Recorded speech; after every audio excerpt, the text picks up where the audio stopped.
Oke, bismillahirrohmanirrohim. Bapak Ibu semua yang sudah hadir, kita mulai ya.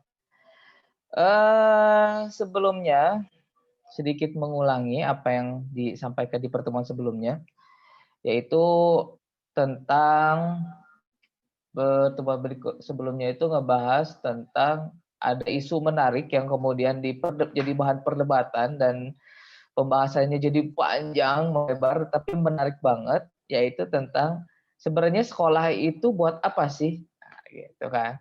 Karena beberapa pelajarannya itu tidak kemudian bisa diaplikasikan di kehidupan nyata.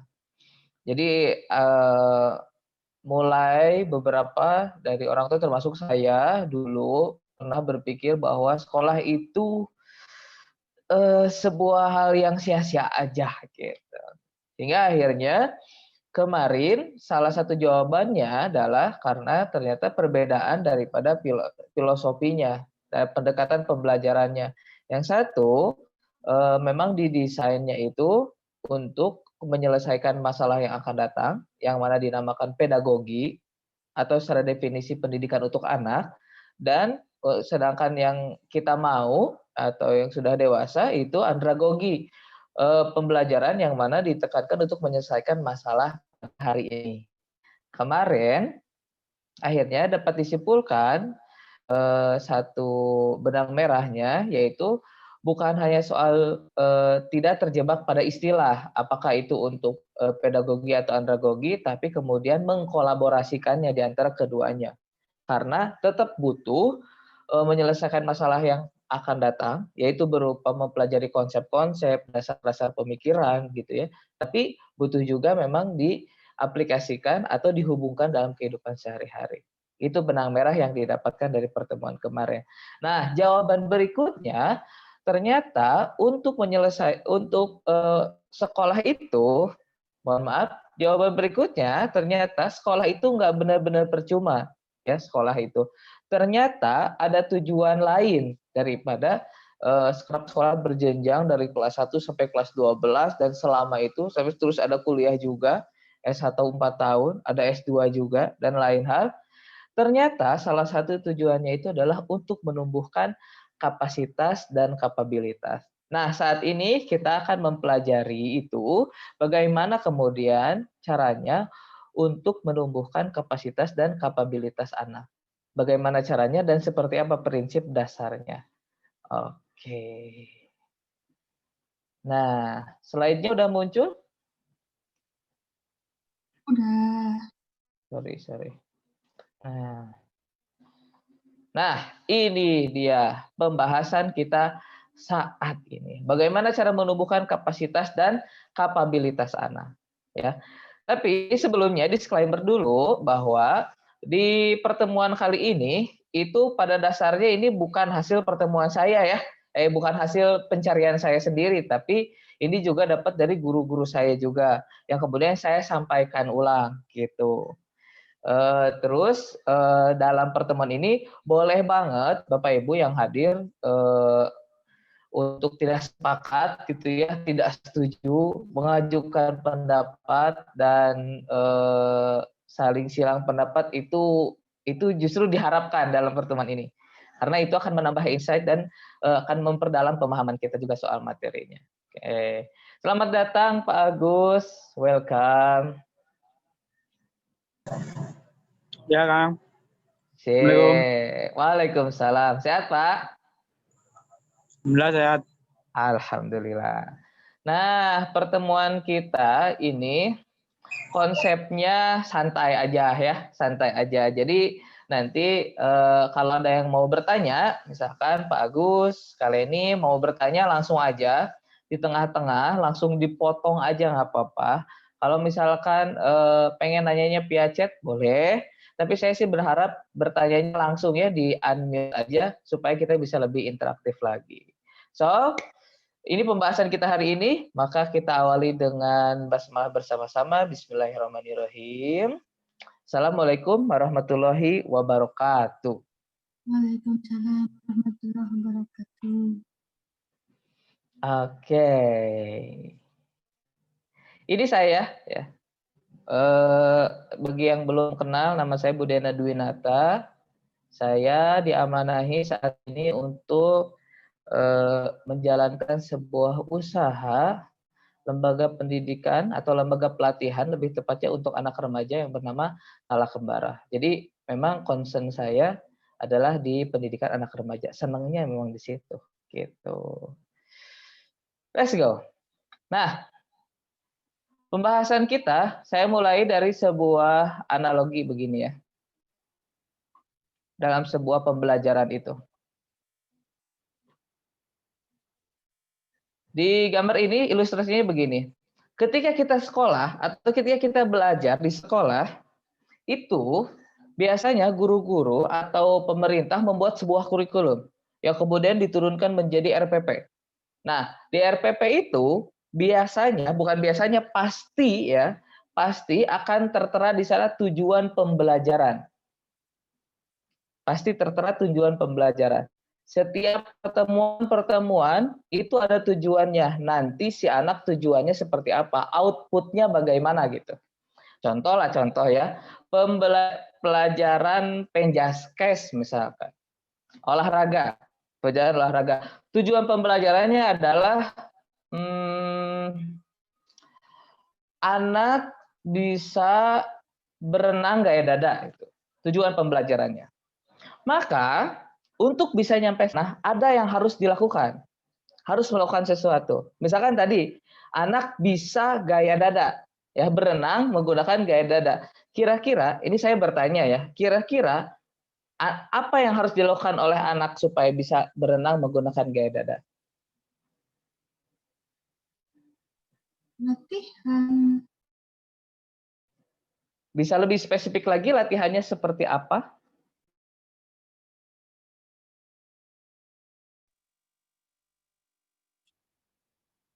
Latihan kayak ini, apa sih? Kalau gaya dada kan ngegerak-gerakin kaki kayak katak. Sama nggak sih? Sama. Ya. Contohnya tadi yang disampaikan oleh Kaleni, misalkan yang harus dilakukan oleh anak adalah menggerakkan kaki. Kakinya bergeraknya harus dibuka, ditendang ke belakang, terus dibuka begitu ya. Terus tangannya juga didorong ke depan, terus dibuka gitu. Didekatin ke dada, maju lagi, meluncur, kepalanya diangkat ke permukaan, mengambil napas masuk. Itu yang harus dilakukan oleh anak untuk bisa berenang menggunakan gaya dada.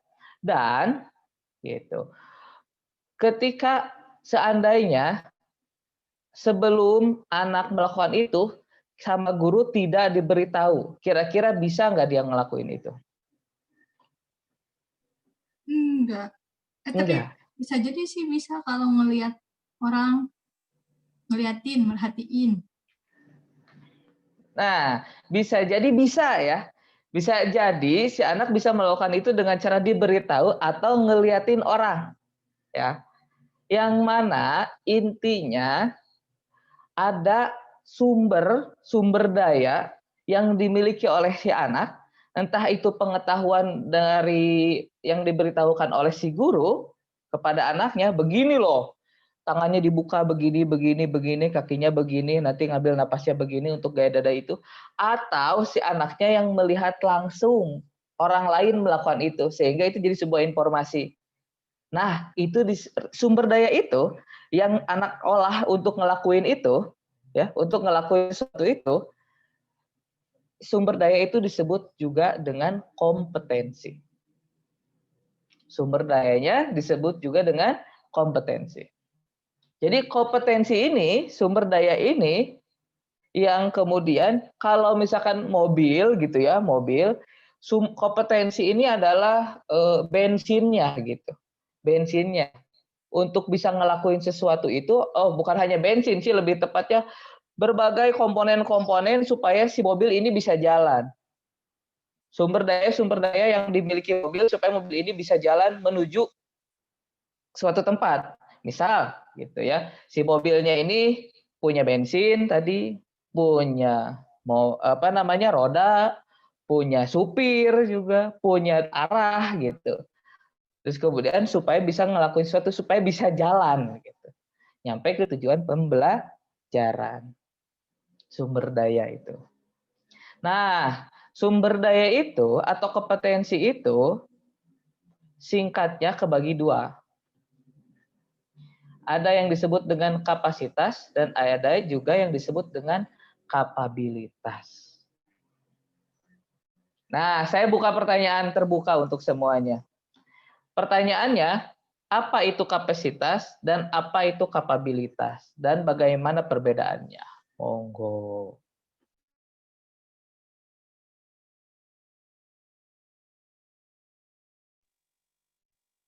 Mungkin kalau kapasitas itu kemampuan.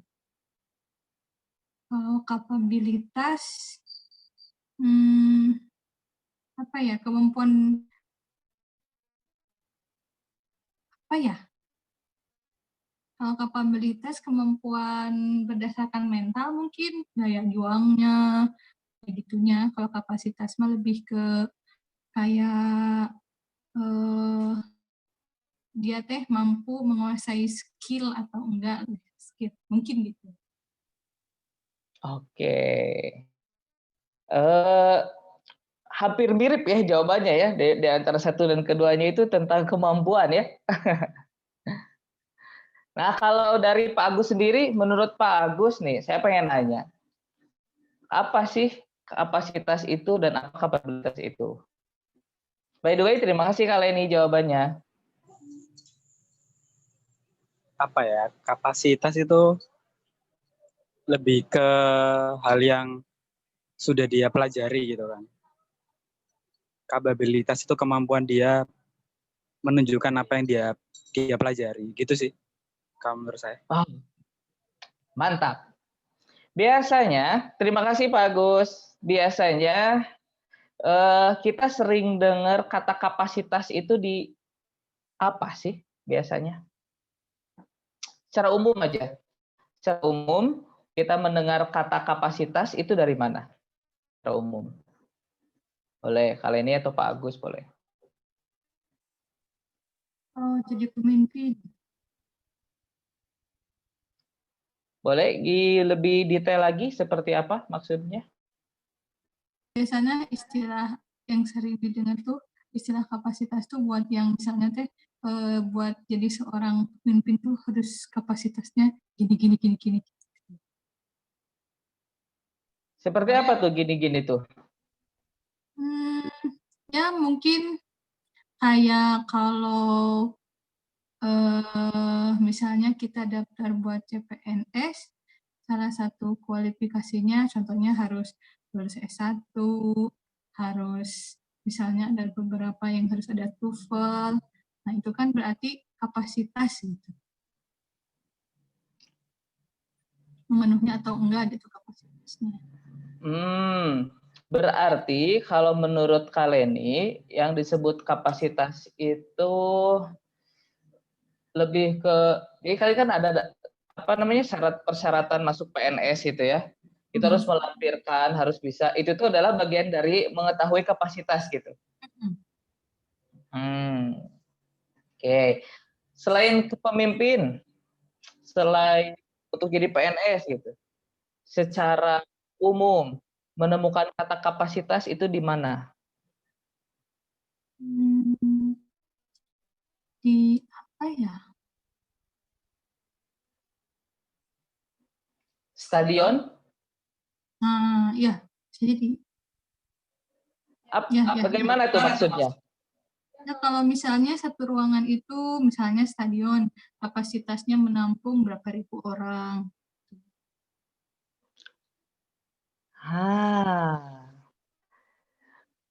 Kapasitas stadion itu salah satunya tadi yang disebutkan oleh Kaleni, satu stadion itu dapat atau mampu menampung sekian ribu orang. Ya, kata kuncinya itu. Kata kuncinya itu. Kapasitas itu bisa disebut juga dengan daya tampung. Bisa juga dengan daya tampung, ya. Kayak tadi satu stadion ini dia punya kekuatan daya tampungnya berapa untuk bisa dimasukin orang.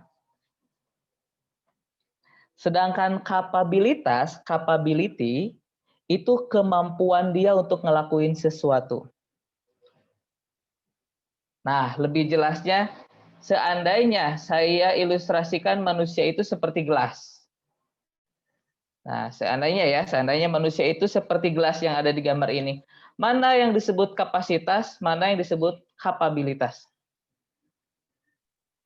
Jadi kapasitas itu gelasnya, kapabilitas isinya.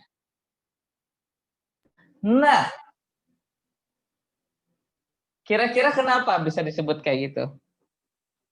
Kan tadi dijelasin kalau kapasitas itu daya tampung. Itu. Kalau kapasitas itu kemampuan. Betul.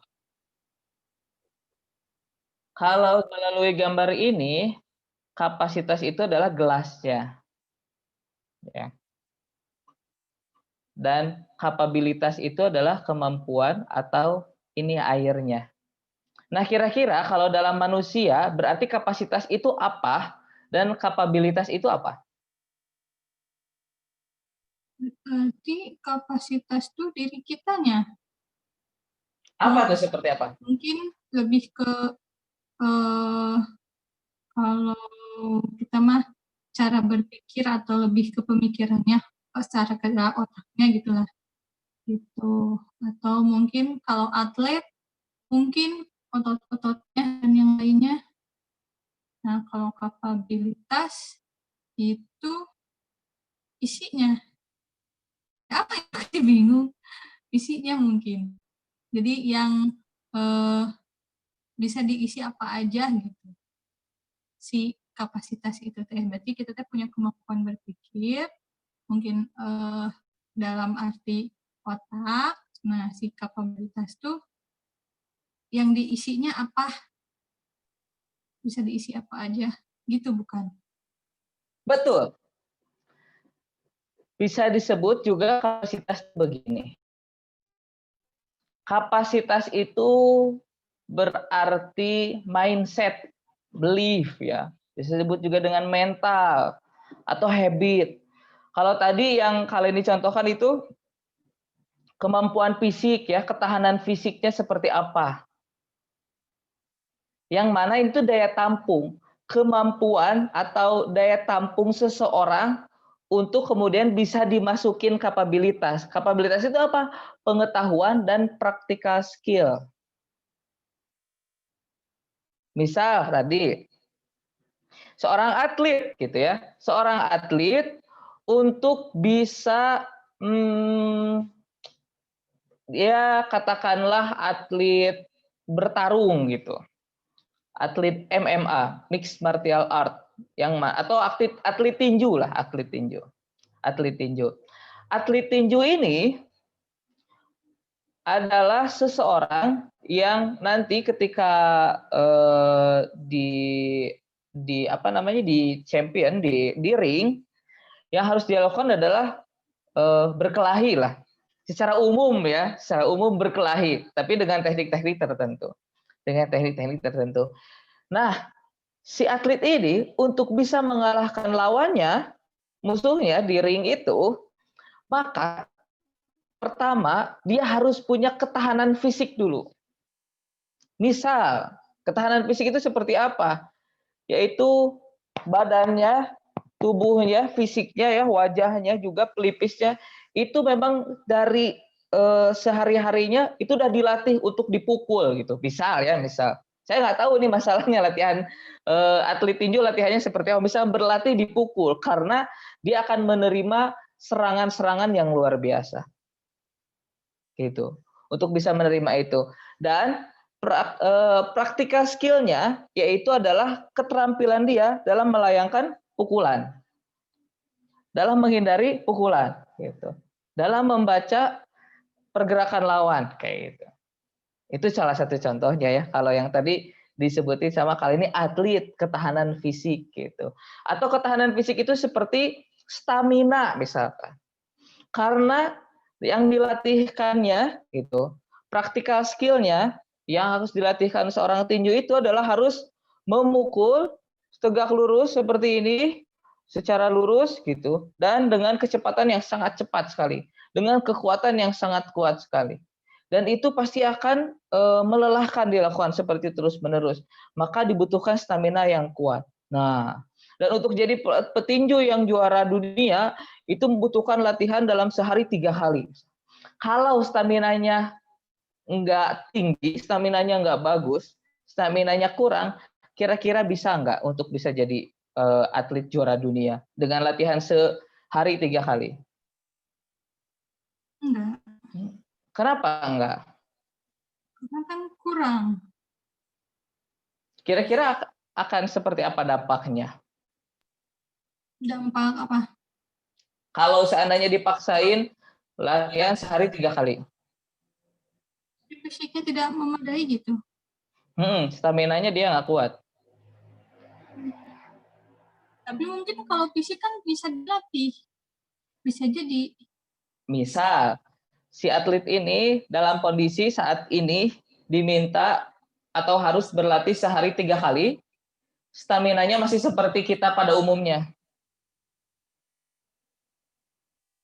Nanti bakal ini, apa sih? Over, apa ya? Kalau ini mah overload lah. Kuat nggak dia? Enggak. Mungkin dia bakal kapok karena shock. Badannya shock.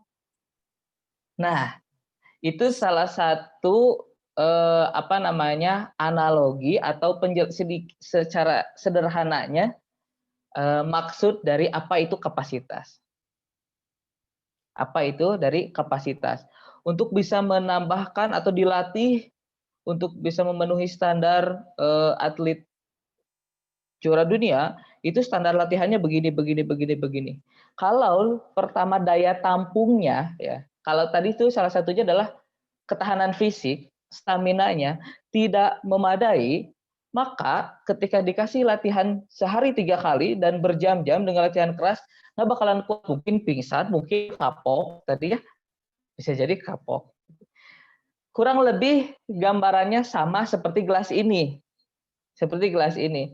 Kalau misalkan daya tahan si gelas ini hanya 1 liter, kemudian diisi 2 liter, diisi air 2 liter, apa yang akan terjadi? Biar Tidak akan tertampung semua, betul?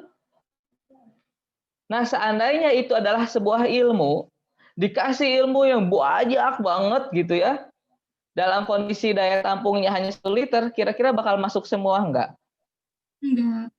Enggak. Betul. Pertanyaan berikutnya adalah, gampang mana caranya untuk ngerubah gelasnya atau ngerubah airnya? Gampang mana?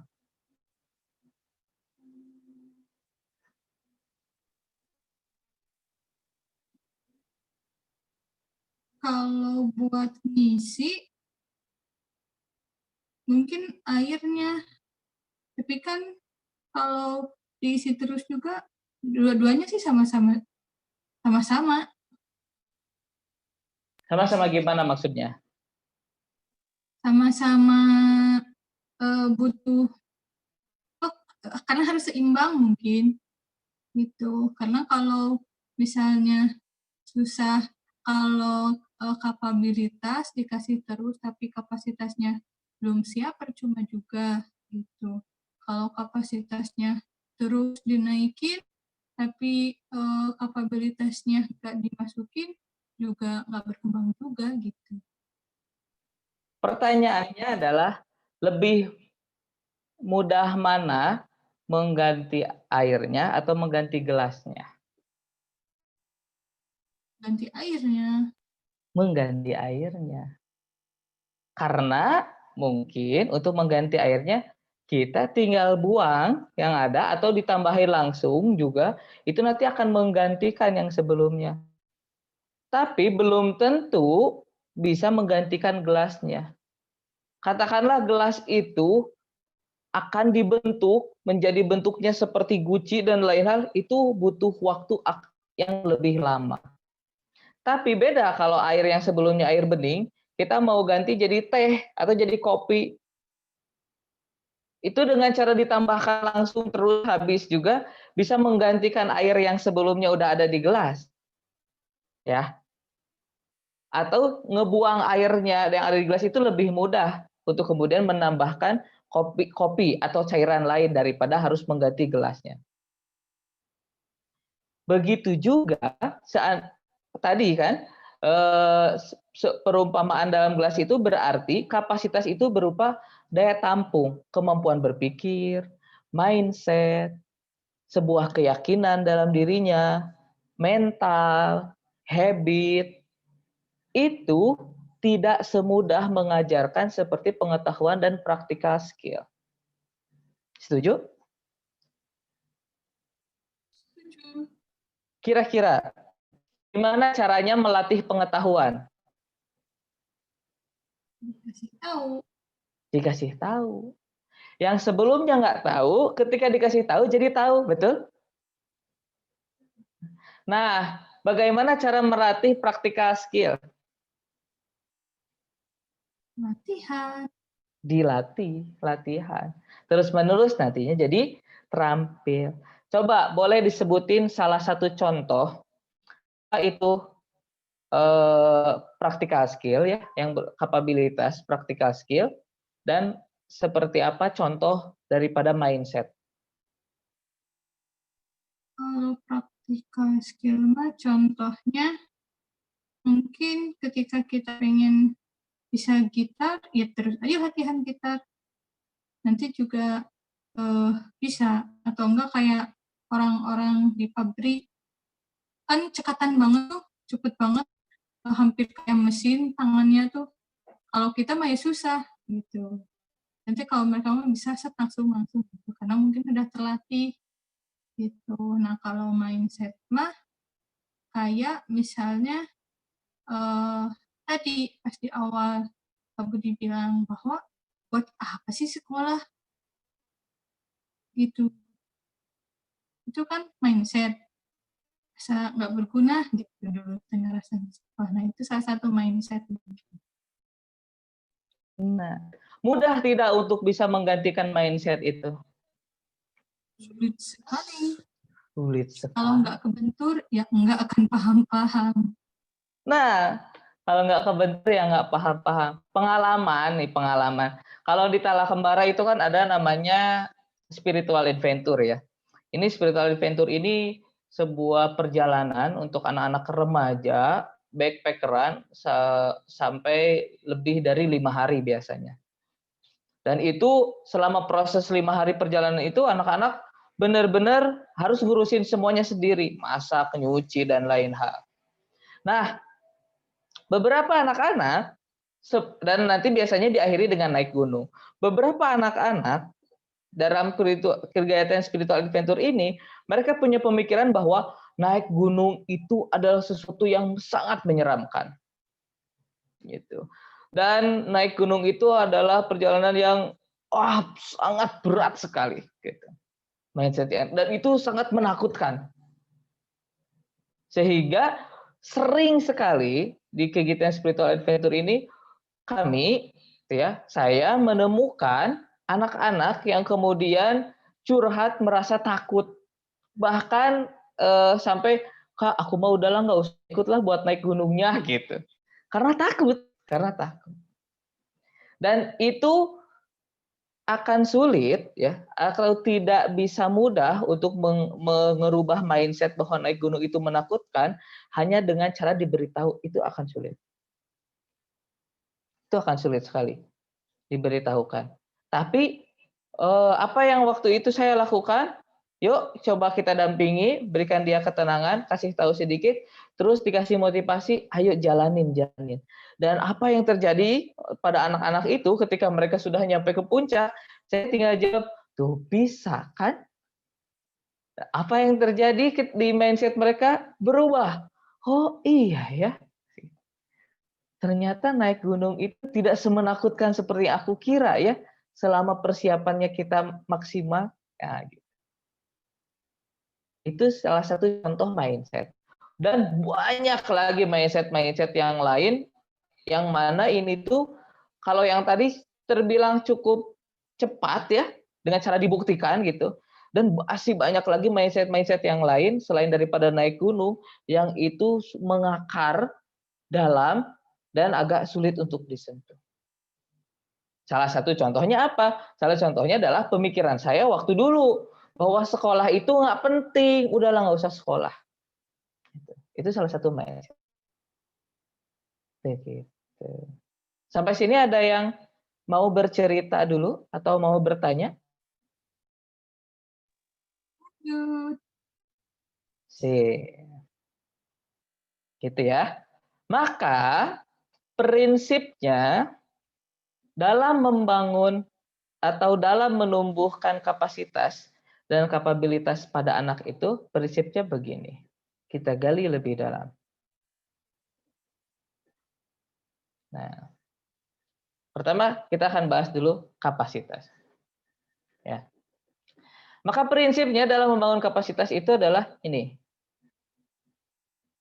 Membutuhkan waktu lama untuk membentuknya. Dengan proses yang berkelanjutan. Karena tidak mudah untuk bisa merubah belief. Tidak mudah untuk merubah mental.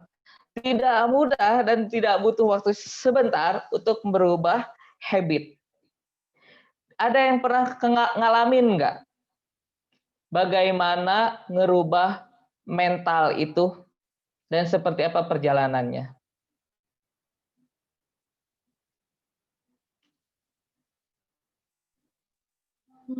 Mungkin pengalaman Kak untuk apa sih, kalau mental itu kayak dulu gitu dari masa sekolah.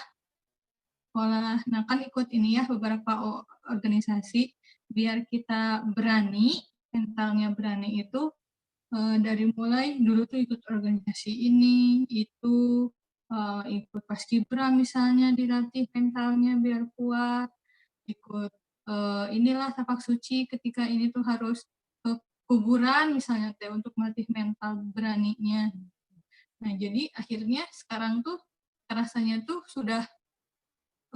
udah gede gitu, udah gede baru kerasa ternyata biasa aja. Jadi pas karena dulu sering ditekan, nah jadi apalagi ketika kuliah dapat misalnya dosen yang killer, ketika dicaci dan dimaki gitu, bukan nggak jadi udah nggak akan dilanjut gitu si skripsinya, enggak, tapi justru kita teh enggak nih, kita harus ngebuktiin dosennya. Itu kan mungkin nggak semua orang juga kuat gitu. Nah, tapi justru karena dari dulu ternyata ditempa, akhirnya ketika saatnya ditempa yang lebih berat jadi tetap bisa maju.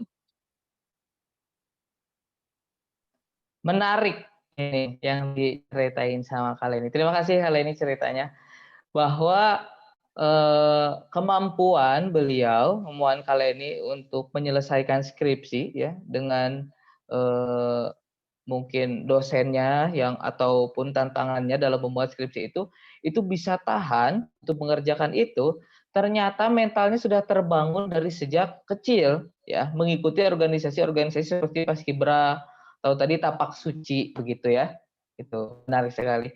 Salah satu contoh yang mungkin bisa kita ambil misalkan di anak, kita ingin menumbuhkan sebuah mental mandiri, mental tidak manja di anak-anak. Nah, kita coba menumbuhkan mental mandiri dan tidak manja. Maksudnya mental mandiri dan tidak manja itu contoh perilakunya misalkan adalah pengen si anak itu nyuci piring sendiri gitu. Beres makan, terus beresin kamar sendiri kalau udah bangun tidur. Itu salah satu contohnya gitu. Nah, kira-kira bisa enggak itu tiba-tiba berubah hanya dengan Pertama, kita coba latih, gini loh caranya nyuci piring, dikasih tahu, dipraktekin. Habis itu dikasih tahu, kamu nyuci piringnya sendiri ya. Gitu. Nah, dengan cara doa itu kira-kira bisa nggak muncul mental mandirinya? Belum tentu. Belum tentu. Kenapa belum tentu kira-kira? Karena kayak kita aja kalau dikasih tahu misalnya masih banyak lah, jangan buang sampah sembarangan. Ya, apa aja sih banyak orang yang buang sampah sembarangan. Gitu. Termasuk kayak gitu juga, pengen anak tuh nyuci piring sendiri hanya dikasih tahu, ya ya kayaknya akan sulit juga gitu. Nah, ini contoh yang pas banget contohnya. Buang sampah supaya tidak sembarangan gitu ya. Tidak di tempat sampah, atau yang lebih bagus lagi, tidak memproduksi sampah gitu. Kitanya nggak nyampah, kitanya nggak ngasilin sampah kayak gitu. Nah, untuk bisa muncul sebuah keyakinan atau kebiasaan itu, ya, itu butuh proses yang tidak sebentar. Untuk bisa benar-benar meyakini bahwa sampah yang kita ngelakuin itu, yang sekarang kita punya itu bisa membahayakan bumi, sehingga kita jangan produksi sampah gitu, itu tidak bisa dengan instan kita kasih tahu, kemudian sekarang berubah. Selamanya kayak gitu nggak bisa.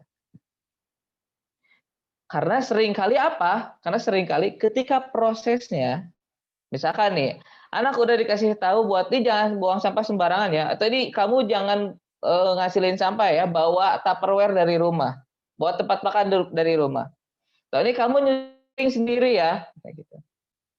Itu tidak langsung benar bisa berubah plek istiqomah gitu konsisten selamanya.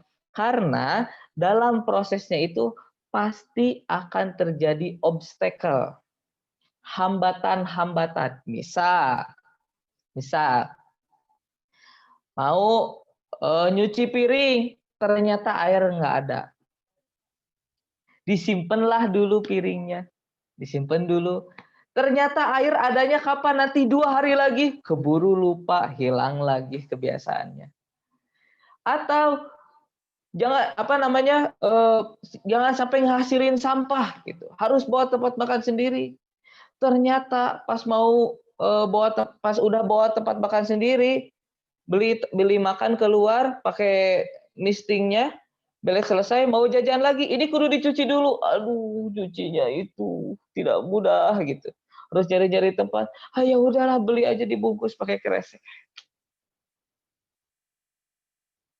Tidak mudah untuk bisa menjadi sebuah keyakinan benar menancap di dalam diri seorang anak untuk bisa meyakini satu keyakinan. Itu tidak bisa sebentar.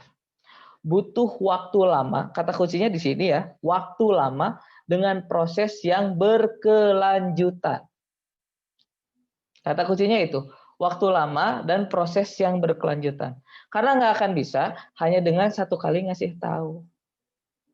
Nah, kita itu harus jadi orang yang bermanfaat. Sebaik-baik manusia adalah manusia yang bermanfaat untuk orang lain. Satu kali doang ngasih tahu, nggak akan tuh nempel. Besar kemungkinan nggak akan nempel. Nah, kita itu kudu bersedekah, gitu. Atau sholat itu kudu tepat waktu.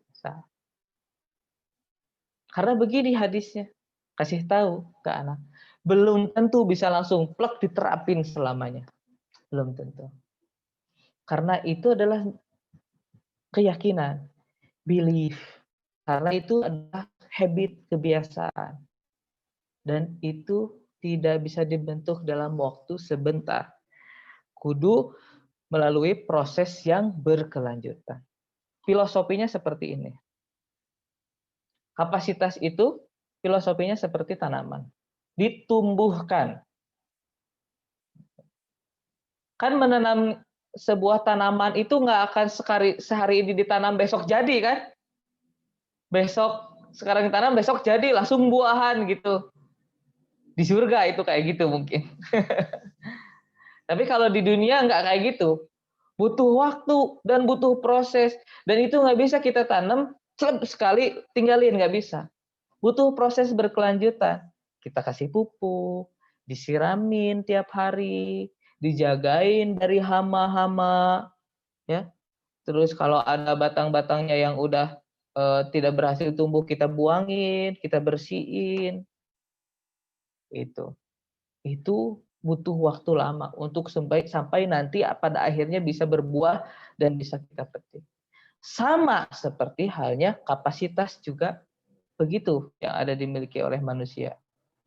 Yang tadi belief, mindset, atau daya tampung seseorang untuk bisa mengerjakan sesuatu, atau daya tampung seseorang untuk bisa diberi amanah tertentu, itu terbentuk dari sejak lama.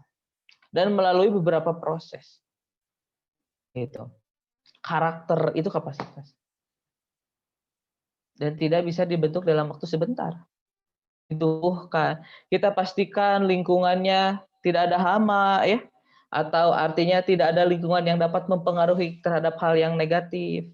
Kita pastikan juga pupuknya yang terbaik, asupan makanannya kita pastikan bagus, kita pastikan ditanam di tanah yang memiliki unsur hara yang melimpah, tanahnya gembur.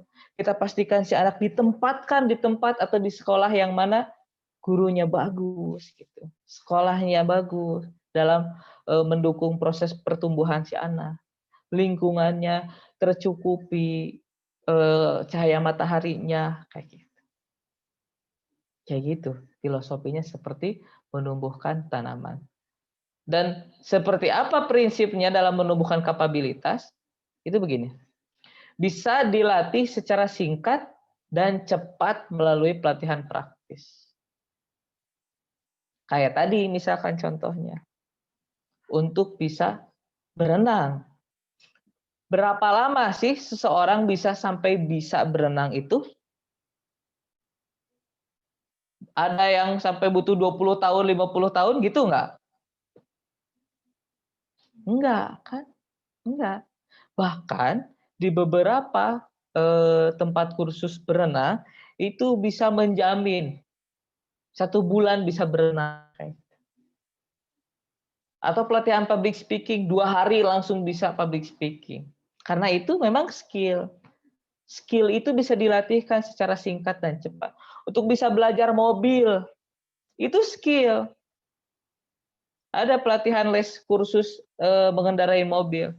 Itu cuma beberapa pertemuan aja, atau cuma cukup 1 minggu aja, itu udah bisa. Nah itu kapabilitas, kemampuan dia.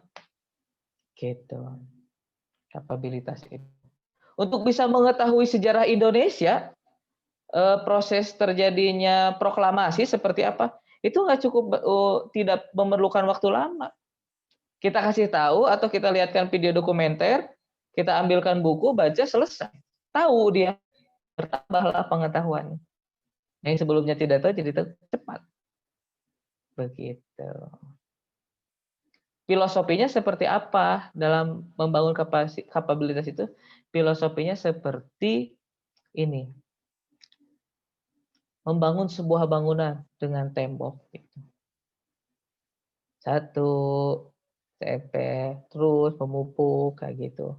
Dan kita belajar juga begitu ya. Awalnya 1+1 bisa, perkalian, pembagian, nanti ke rumus-rumus, lingkaran, persegi, FPB, KPK, terus. Begitu. Ada yang mau ditanyakan sampai sini atau ada yang mau disampaikan kali ini? Mau sharing Kak Budi. Boleh. Jadi sekalian nanya mungkin ya, apakah kapasitas itu bisa dilatih dengan lebih bisa ada percepatan gitu dengan didampingi oleh pemberian kapabilitas yang sesuai. Soalnya gini, saya ngerasa refleksi. Jadi dulu ketika kuliah itu ada satu dosen yang menurut saya tuh luar biasa sekali gitu. Jadi beliau itu menanamkan apa ya? Kalau menurut saya mindset mahasiswanya tuh bisa berubah gitu dengan serentak. Memang butuh waktu yang lama sampai beberapa tahun gitu ya. Sampai kita juga baru ngeh teh bukan baru ngeh secara nggak sadar kita tuh ternyata ikut berubah gitu. Karena beliau tuh selalu menggemborkan tentang ekoliterasi dan yang lain sebagainya gitu tentang apa ya kesadaran diri, awareness terhadap lingkungan gitu.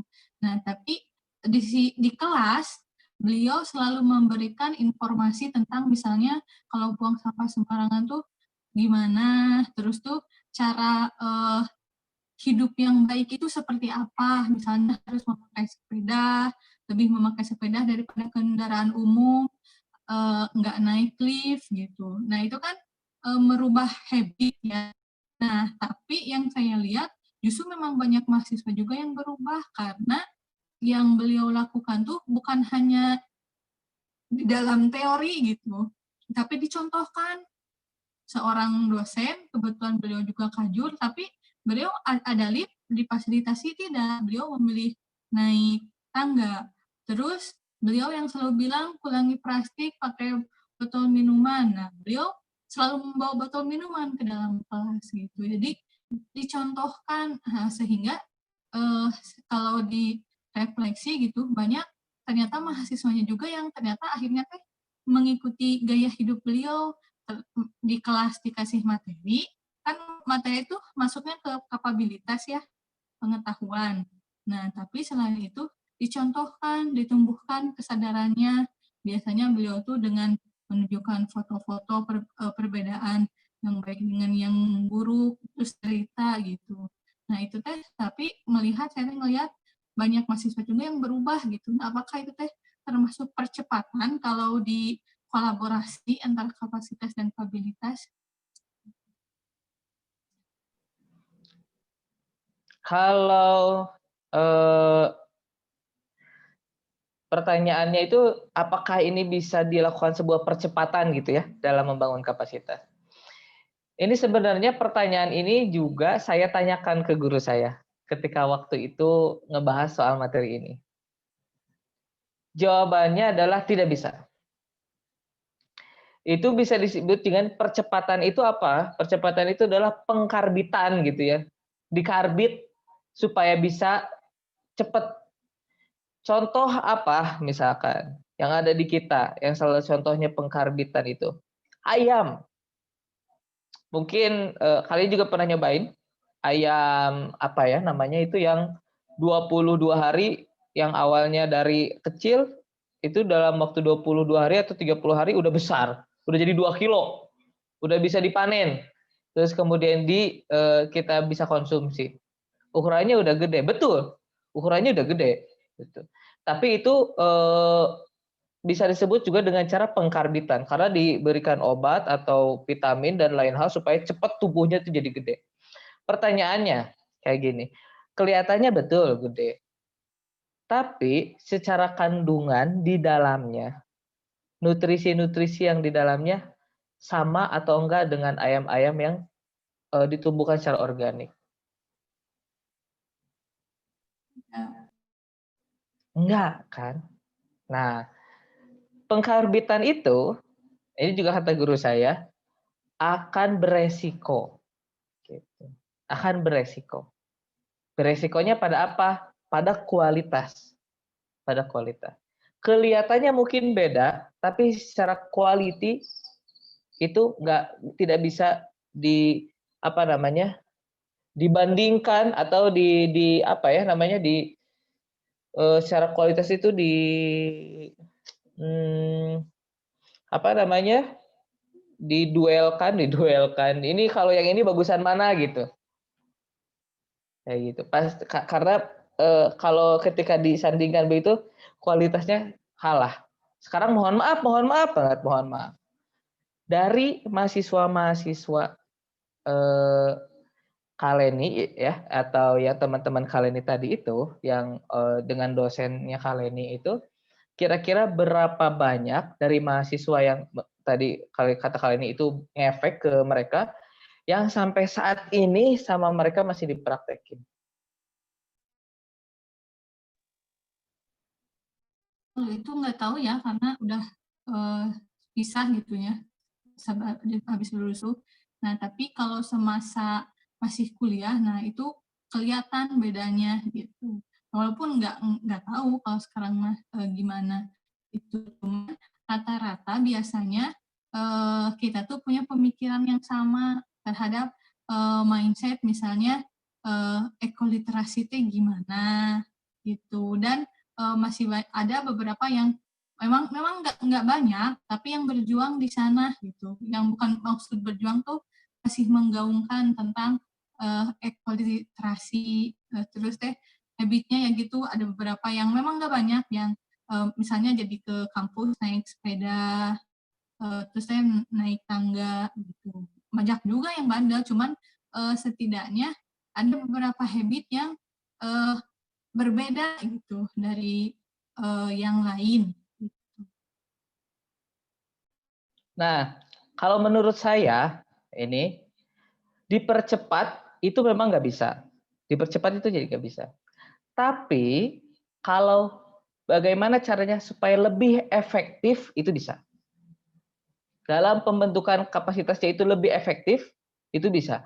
Apakah kemudian nanti keefektifan ini mempercepat pembentukan kapasitasnya? Bisa jadi. Karena itu nanti tergantung orangnya juga. Ada beberapa orang yang bisa dikatakan slow learner gitu ya, ada yang dikatakan fast learner gitu, pembelajar yang cepat, ada yang slow learner, yang mana butuh ngelewatin berbagai proses dulu gitu, pengalaman belajar yang banyak untuk bisa menangkap sesuatu gitu. Memang kapasitasnya begitu gitu. Ada yang cepat baru kasih tahu tek tek langsung bisa dan langsung paham, langsung terap kayak gitu juga ada juga. Kayak gitu. Tapi dalam proses pembentukan kapasitas itu bisa kita rancang seefektif mungkin. Seperti yang kemudian dicontohkan oleh dosennya kali ini tadi.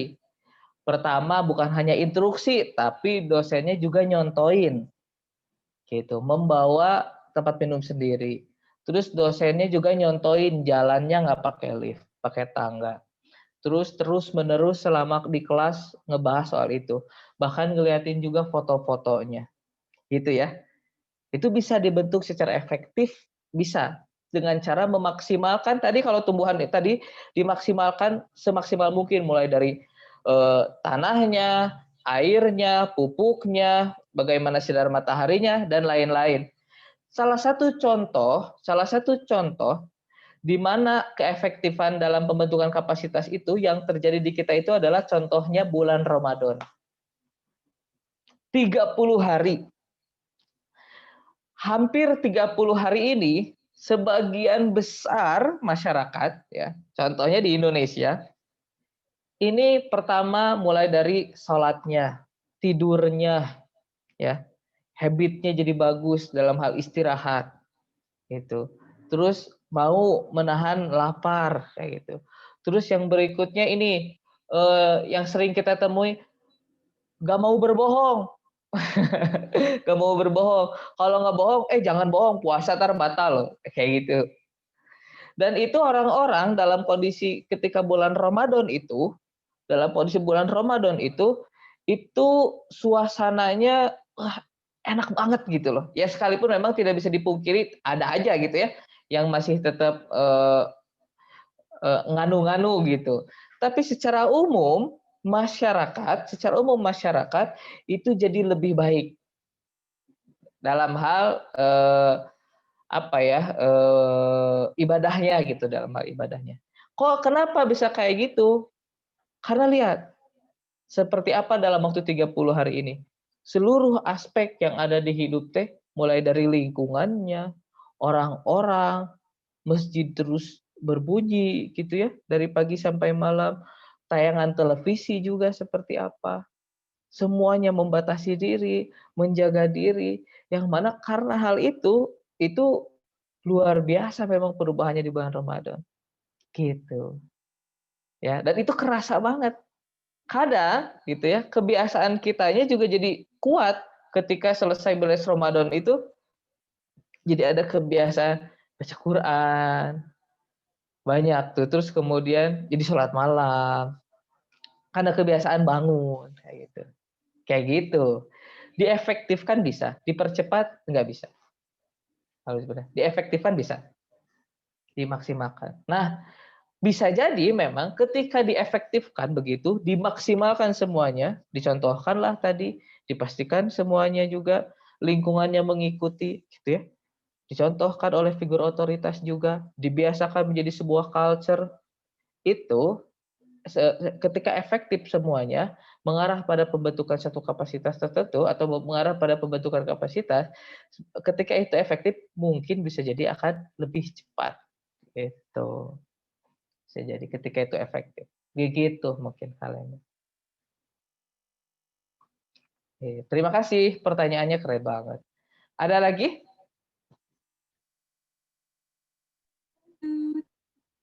Bentar. Nah, itu ya untuk kapasitas dan kapabilitas. Nah, pertanyaan berikutnya, ini secara prinsip ya, secara prinsipnya begitu. Pertanyaan berikutnya, lalu bagaimana cara menumbuhkannya? Atau contohnya, sorry, bukan bagaimana caranya, tapi terus seperti apa contohnya kita dalam menumbuhkan kapasitas? Gitu. Oh iya, sebelum itu ini juga yang sering ini ya, apa namanya? Sebuah ini misalkan ada ini beberapa kali ya, saya temuin kayak misalkan orang tua, "Aduh ini anak saya bandel," katanya gitu. "Biar jadi bener, tak masukin aja ke ISQ lah," kayak gitu. Suruh ikutan training ISQ tuh yang 3 hari, 2 hari itu yang di hotel itu, kayak gitu. Pas beres masuk ISQ gitu ya, 3 hari dari sana nangis-nangis luar biasa. Iya bener kelihatan bagus gitu setelah dari sana tuh. Kelihatan bagus, baik banget gitu, lemah lembut. Tapi ternyata cuma bertahan 2 minggu. Udah 2 minggu balik lagi. Bukan salah ISQ-nya, tapi karena memang kapasitas itu begitu, tidak bisa terbentuk secara waktu lama. Gitu. Bukan salah ISQ-nya, ISQ-nya udah bener. ISQ-nya udah bagus. Tapi kita yang berharap bahwa kapasitas seorang bisa langsung terbentuk hanya dalam waktu singkat. Gitu. Sekali ikutan training 2 hari, nangis-nangis. Terus sekarang nagih, kok tetap aja sih kayak gitu. Padahal dulu udah pernah diikutan training yang luar biasa kayak gitu. Selama 3 hari itu hajut bareng nangis-nangis. Gitu contohnya. Ya, ini banyak loh yang ditemui seperti ini. Begitu. Nah, lanjut ya. Lalu, seperti apa contohnya dalam membangun kapasitas ini dan seperti apa contohnya dalam membangun kapabilitas ini? Ini dia. Nah, kenapa kemudian sekolah itu salah satunya bertujuan untuk membangun kapasitas. Karena ketika kita sekolah, ketika anak-anak sekolah, itu prosesnya berkelanjutan banget. Dan itu terjadi secara terus-menerus. Konsisten. Dari jam 7 sampai jam 12 dulu SD. Terus sampai jam 4, sekarang full day. Atau jam 8 masuknya. Dan itu terus-menerus dilakukan kayak gitu. Yang mana tujuannya untuk membangun kedisiplinan. Ya, misalkan mental disiplin. Untuk terus kayak gitu. Terus mental pembelajar. Atau dikasihkan tugas, dikasihkan masalah. Untuk bisa diselesaikan masalahnya. Gitu. Misalkan kalau kita analogikan tugas itu adalah masalah gitu atau challenge gitu ya yang harus diselesaikan. Itu semakin terbentuk dari challenge satu ke challenge berikutnya, dari beban satu ke beban berikutnya, itu bisa membentuk kapasitas seorang anak. Ini juga yang menjawab pertemuan sebelumnya bahwa sekolah itu nggak penting lah. Ternyata salah satu yang kepentingannya itu adalah ini. Yang pentingnya itu tidak terlihat, tapi ada. yaitu kapasitas. Karena mohon maaf banget, tidak bisa kita pungkiri ya, secara umum itu beda mindsetnya antara yang lulusan, mohon maaf, lulusan SMA, lulusan S1, lulusan S2, S3, itu beda banget. Karena apa? Karena sudah melewati proses yang lama itu, yang tertempa dari beban ke beban berikutnya. Pengalaman dari proyek ke proyek berikutnya, dari tugas ke tugas berikutnya. Gitu. Belajar ini sulit, terus dipecahkan bisa naik level. Dipecahkan lagi bisa naik level terus. Begitu. Terjadinya pembentukan kapasitas. Salah satunya adalah ya ini sekolah akademis SD, SMP, SMA, S1, S2. Nah, pertanyaannya tadi bagaimana supaya ketika lulusan SMA ini atau lulusan S1 ini kualitasnya best of the best banget?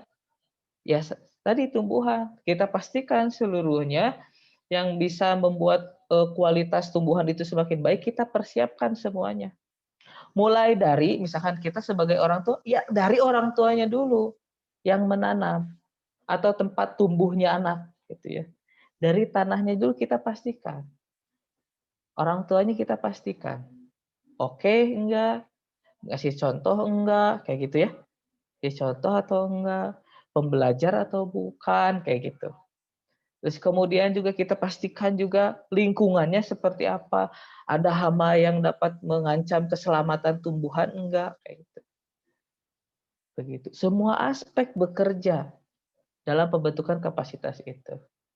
Gitu. Maka saya di salah satu kegiatan atau program yang ada di Tala Kembara juga ya, mungkin nanti yang nonton di YouTube mungkin pernah ngelihat juga atau pernah ikutan waktu itu namanya personal development class. Nah, dalam kelas awalannya itu, waktu itu saya memberitahukan bahwa sekolah lagi, Tala Kembara dan orang tua itu perannya itu salah satunya adalah mitra kerjasama. Karena memang kudu dipastikan ini supaya anak terdevelop, berkembang, itu dipastikan beberapa aspek di sekitarnya juga ikut atau merasakan atau memahami apa yang sedang dilakukan gitu, sehingga mendukung untuk proses perubahan ini. Karena pembentukan kapasitas itu terjadi di sekian aspek. Kalau di sekolah berarti di siapa? Di gurunya, di teman-temannya seperti apa, di sistem sekolahnya bagaimana, begitu. Ya. Atau juga bisa disebut atau juga bisa melalui cara long term mentoring. Salah satu contoh yang pernah terjadi di long term mentoring ini adalah kalau di kartun lah ya, kalau di kartun saya kebetulan senang nonton kartun. Ada di Naruto. Itu tim 7 itu Naruto dari awal lulus Genin langsung bareng sama Kakashi. Kakashi ini gurunya yang kemudian ditemenin di mentoring. Kayak gitu. Terus contoh lain, misalkan kalau di apa sih namanya? Dulu itu Salahuddin Al-Ayyubi. Salahuddin Al-Ayyubi kita semua tahu adalah seorang pemimpin yang luar biasa ya, salah satu pahlawan juga, tokoh yang berpengaruh di Islam yang membebaskan Baitul Maqdis itu tidak akan terbentuk kecuali karena salah satunya adalah dua peran lelaki hebat di belakangnya. Ayahnya ya, Najmuddin, dan gurunya Nuruddin Zangki. Gitu. Mentornya yang mana pada waktu itu memang concern juga dalam hal apa namanya? Perebutan atau pembebasan Baitul Maqdis. Itu salah satu. Long term mentoring, ada mentor yang nemenin dalam waktu yang lama. Kayak gitu. Dan untuk kapabilitas, salah satu contohnya yaitu ini, kursus, pelatihan singkat, dan tugas terstruktur. Gitu. Tugas terstruktur itu seperti apa? Contohnya kalau mungkin kalian ini pernah ikutan atau yang nanti di YouTube nonton ini pernah ikutan yang sekarang rame itu aplikasi ya, aplikasi belajar. Aplikasi belajar ruang anu gitu. Itu ada sebuah tugas yang terstruktur dari satu pembelajaran itu. Bab 1 ngajarin apa, tingkat kesulitannya seperti apa. Terus nanti bab 2 lebih mendalami materi lagi, tingkat kesulitannya seperti apa, dikasih tugas lagi supaya benar paham. Bab 3 dikasih materi lebih dalam lagi dan dikasih tugasnya lagi. Itu terstruktur untuk bisa memahami satu pemahaman atau satu knowledge tertentu. Itu kursus yaitu jadi untuk melatih satu keterampilan tertentu. Begitu. Sampai sini ada yang mau disampaikan? Kali ini? Ustadz Budi. Begitu ya. Ini salah satu cara atau salah satu bentuk bagaimana caranya kita menumbuhkan atau mengembangkan kapasitas dan kapabilitas. So, yang ingin saya sampaikan sebenarnya adalah kedua ini sangat penting. Kedua ini sangat penting, apalagi dalam hal kita parenting, gitu ya, menumbuhkan anak-anak. Sangat penting dan ini khususnya dalam hal long term mentoring. Long term mentoring ini, pendampingan jangka panjang ya, pendampingan jangka panjang. Kenapa ini bisa disebut salah satu cara? Karena gini, dalam pembentukan kapasitas itu sangat dibutuhkan, ini menurut saya ya. Jadi nanti boleh dikoreksi atau diluruskan apabila ini keliru. Untuk membentukkan kapasitas itu sangat dibutuhkan personal touch. Nah, ketika di sekolah jarang memang ada satu sekolah yang mana bisa memberikan personal touch ke setiap murid. Karena jumlahnya yang banyak. Jumlahnya yang banyak ya dalam satu kelas itu. Jadi beberapa problem atau pendekatan-pendekatan personalnya itu yang mana setiap problem anak-anak itu beda-beda, kapasitasnya juga beda-beda mungkin ya. Itu agak sulit untuk bisa masuk seorang guru itu karena banyaknya jumlah siswa. Dan di sini saya ingin menekankan bahwa inilah memang salah satu alasan pentingnya atau perlu disadarinya bahwa pendidikan yang utama itu boya adanya di orang tua. Adanya di rumah. Karena memang pada dasarnya satu keluarga itu, seandainya keluarga itu sekolah gitu ya, siswanya tuh nggak banyak gitu. Beberapa memang yang saya juga ada kenalan yang anaknya banyak sampai 7, 8 gitu ya. Tapi mayoritas kan nggak terlalu banyak. 2, 3, 4 gitu ya. Itu sangat mungkin untuk bisa masuk personal. Sangat mungkin. Dan sangat mungkin juga long term mentoring ini dilakukan oleh orang tua. Karena memang pada dasarnya orang tua lah yang paling mengetahui seperti apa problemnya, bagaimana ngembanginnya, dibawa kemana kayak gitu. Dan ini kapasitasnya sudah cukup atau harus dikembangin lagi, harus dikembangin bagaimana kayak gitu. Gitu. Secara berkelanjutan terus menerus ngikutin proses itu, ya memang orang tua lah yang paling bisa gitu untuk melakukannya gitu. Karena memang dari kecil awal lahir itu bareng-bareng. Sekalipun kalau sudah masuk masa-masa remaja, dewasa kayak gitu, itu butuh sosok lain untuk bisa nge-mentoring, butuh tetap. Karena akan selalu ada blind spot di orang tua itu. Dan dari beberapa yang dicontohkan juga, contohnya di Al-Quran gitu, itu tetap aja, sekalipun betul orang tua berperan penting, tapi tetap ada butuh sosok orang lain yang di luar daripada keluarga itu untuk pembentukan kapasitas itu. Contohnya Maryam. Bagaimana kemudian keluarganya, keluarga Imron ini mempersiapkan, kan, ya. Ini udah contoh banget. Wah, ini udah contoh paling perfect memang. Dipersiapin dulu, dari keluarganya udah soleh dan soleha banget orang tuanya. Tanahnya gitu ya, udah benar-benar bagus gitu. Pupuknya bagus, bibitnya bagus. Ketika tumbuh, Maryam itu dalam proses pertumbuhannya itu didampingi oleh satu mentor. Yang mana mentor ini adalah seorang nabi, Nabi Zakaria. Kali luar biasa sekali sosok Maryam itu. Sosok Maryam itu. Yang kemudian lahir Nabi Isa alaihissalam. Gitu. Luar biasa. Itu udah contoh paling perfect lah itu. Gitu. Jadi di sini saya ingin menyampaikan bahwa salah satu pembentukan kapasitas itu adalah pertama dari segi tadi kalau tanaman tanahnya dulu, bibitnya dulu, dari segi orang tua ya, dan juga mungkin dari segi aspek guru atau orang lain yang bisa menumbuhkan itu. Butuh kerjasama, butuh satu sama lain mendukung dan memastikan itu efektif dalam pembentukan kapasitasnya. Gitu.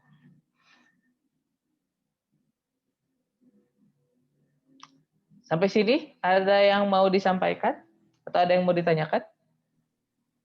Coba nyimpulin ya, Kak Budi. Boleh. Jadi intinya mungkin ya setiap kapasitas dan kapabilitas itu sangat penting ya untuk seseorang untuk dia berkembang itu gitu. Dan mungkin jadi kita sebagai orang tua harus paham mana yang masuk ranah kapasitas, mana yang masuk ranah kapabilitas gitu. Biar dalam prosesnya itu pertama kalau kita ingin melatih kapasitas berarti kalau dalam bahasa Sunda wayahna harus sabar mungkin ya mendampingi gitu.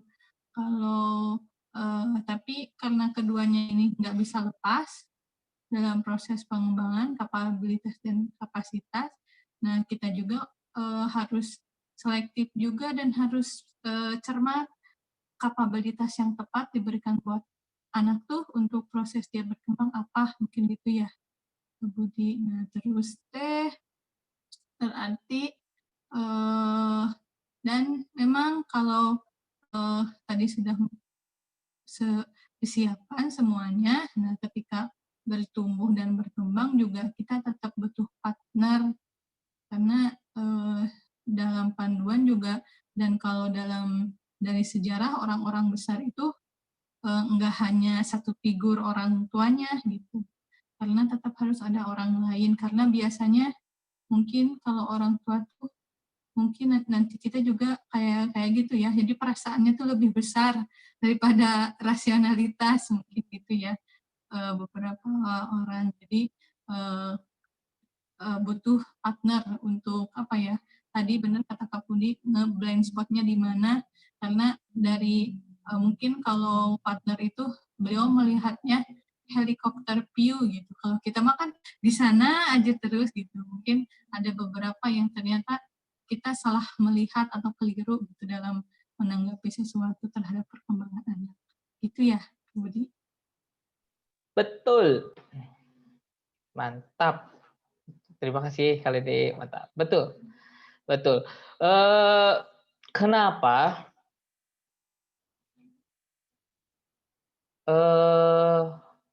kalkulus dalam matematika tidak diajarkan ke anak SD?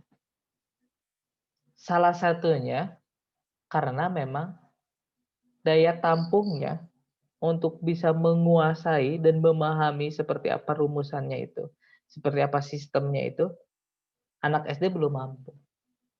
Kalau ibaratnya gelas, dia hanya baru bisa menampung 500 mili. Dan kalkulus itu 2 liter. Gitu. Nah, untuk bisa nyampe sana, tentu butuh perjalanan yang panjang. Dengan terus diberikan sistem-sistem berpikir yang ada di matematika itu, untuk bisa kemudian memahami kompleksitas dari kalkulus. Gitu. Atau itu salah satunya seperti analogi dalam hal poin yang ketiga dalam pembentukan kapasitas. pengalaman dari proyek ke proyek. Nah, salah satunya juga misalkan di Tala Kembar itu kan ada adventure, dari adventure ke adventure. Nggak bisa, misalkan kalau berharap, bukan nggak bisa, bisa aja. Tapi kemungkinannya kecil gitu ya, ketika satu kali ikutan adventure, langsung berubah bisa, berubah banget gitu. Bisa aja sih. Ya kan tergantung pertama kapasitas yang sebelumnya dulu seperti apa. Jadi ketika sekali ngelewatin adventure, ternyata langsung berubah. Tapi sulit rasanya. Karena harus ngelewatin kesulitan-kesulitan itu berulang. Dari adventure ke adventure itu, dari beban-beban dan masalah-masalah itu berulang, kemudian yang itulah yang membentuk dia. Gitu. Terbentuk. Gitu. Kapasitas itu. Mantap. Nah, terakhir saya ingin cerita tentang ini kisah kupu-kupu dari Ustadz Nasrullah ya, Ustadz Nasrullah. Jadi beliau bercerita tentang kisah kupu-kupu yang menurut saya ini keren banget ya dan relate sama kapasitas dan kapabilitas ini. Jadi begini, bagaimana caranya kita supaya bisa mendatangkan atau supaya kita ingin kupu-kupu yang banyak. Bagaimana caranya? Kira-kira gimana coba? Nanam bunga. Nanam bunga. Betul, nanam bunga. Ustaz Nasrullah menceritakan bahwa ada satu filosofi kupu-kupu. Untuk bisa kita datangkan kupu-kupunya, ketimbang kita fokus mencari di mana lokasi kupu-kupu itu, yang mana itu pasti melelahkan, ya, karena harus ngelewatin mencari di mana nangkap, yang itu akan menghabiskan banyak waktu. Mending kita fokus dalam membangun taman bunganya. Kita fokus bangun taman bunganya, siapin bunganya yang beraneka ragam, yang indah, yang wangi, gitu ya, yang banyak. Yang mana ketika taman bunganya itu sudah jadi, tumbuhan-tumbuhan dan bunga-bunganya bermekaran, kupu-kupu akan datang sendiri. Gitu. Maka begitupun pula dalam hal pembelajaran, dalam hal kualitas diri. Kita fokus aja membenahi tamannya. Kita fokus aja ngasih pembelajaran, keep on learning. Terus ngajarin, ngedidik, ngasih ke tempat, ditempatin ke tempat pembelajaran tertentu, disimpan ikut pelatihan apa, ikut kegiatan apa, event apa, ini itu terus aja. Tanpa kita mengharapkan kupu-kupu itu kapan datang, kita fokus aja ngebangun taman bunganya. Jadi sebagai orang tua terus belajar, nyiapin semaksimal mungkin taman bunganya. Nanti kalau itu udah siap, akan tiba sendiri. Akan datang sendiri kupu-kupu itu. Begitu. Akan terbentuk sendiri kapasitas dan kapabilitas itu. Karena memang belajar itu adalah soal perjalanan. Belajar itu seperti perjalanan, seperti sebuah journey. Itu sebuah perjalanan yang kita nggak tahu di mana berhentinya. Dan kita juga nggak tahu kapan ini akan berakhir. Yang terpenting adalah keep on learning. Nikmatin prosesnya, terus belajar karena learning itu memang verb ing. Artinya proses, dilakukan, sedang berlangsung. Maka teruslah berjalan, teruslah belajar, teruslah menggali, teruslah bertumbuh, dan jangan mengharapkan kapan ini kita menjadi seorang yang berkualitas, tapi fokus dalam membangun taman bunganya, maka kupu-kupu dan kualitas diri itu akan tiba.